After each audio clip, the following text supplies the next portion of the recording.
বাঙালির পুজো শুরু হয়ে গিয়েছে, কিন্তু পুজোর মুখেই আমরা কি দেখছি যে বৃষ্টি ভাসিয়ে দিয়েছে শহর কলকাতাকে। আর সেখানে লন্ডভন্ড পরিস্থিতি, আর বলা যায় যে ক্ষতির মুখে পড়েছেন মৃৎশিল্পী থেকে শুরু করে পুজো উদ্যোক্তারা প্রত্যেকেই। আর সেখানে কিন্তু প্রাণপণ একেবারে লড়াই চালিয়ে যাচ্ছেন তারা সবকিছুকে মেকআপ করার জন্য শেষ মুহূর্তে এসে।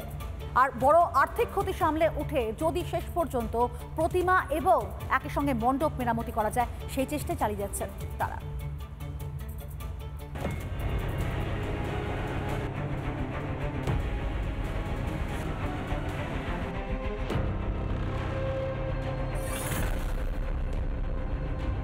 কার্যত লন্ডভন্ড শহর কলকাতা। পুজোর মুখেই কার্যত এই দুর্যোগে চিন্তার ভাঁজ পড়েছে পুজো প্রেমীদের, পুজো কর্তৃপক্ষ এবং উদ্যোক্তাদের মধ্যে।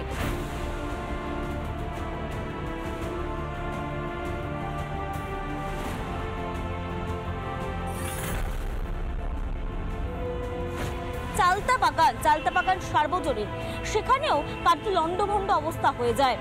প্রচন্ড বৃষ্টিতে প্যান্ডেলের একাংশ কার্যত খুলে পড়ার মতো অবস্থা হয়ে যায়। এখনো বেশ কিছু জায়গায় কাদা বালি পড়ে রয়েছে এবং আজকের একেবারে তৎপরতার সঙ্গে সেগুলোকে সরানো বা উদ্ধার করার কাজ চালানো হচ্ছে। যখন বৃষ্টিটা আরম্ভ হয়েছিল গত পরশুদিন রাত্রি থেকে, আমাদের স্বেচ্ছাসেবক প্লাস সিকিউরিটিরা ছিলেন, সবাই মিলে আমাদের যে আইডল গণেশ, ওনাকে আমরা তুলে আমাদের যে মণ্ডপটা যেখানটায় আছে সেখান থেকে তুলে আমরা ওপরটায় তুলেছিলাম।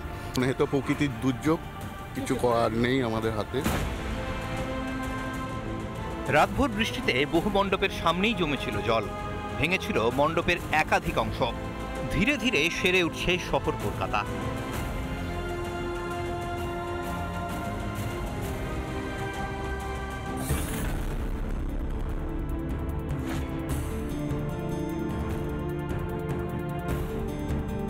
অকাল বৃষ্টিতে ক্ষতির মুখে পটুয়াপাড়াও। হুহু করে জল ঢুকছে ভেতরে, আর জল আসছে নিচ থেকে উঠছে।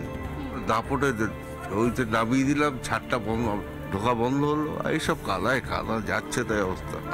এগুলো সব বড় বড় বাড়াবাড়ির ঠাকুর ছিল, সব প্লাস্টিক দিয়ে সব মুড়িয়ে আমরা সারা রাত বসে পাম্প নিয়ে সারাদিন কালে পাম্প চালানো হয়েছে।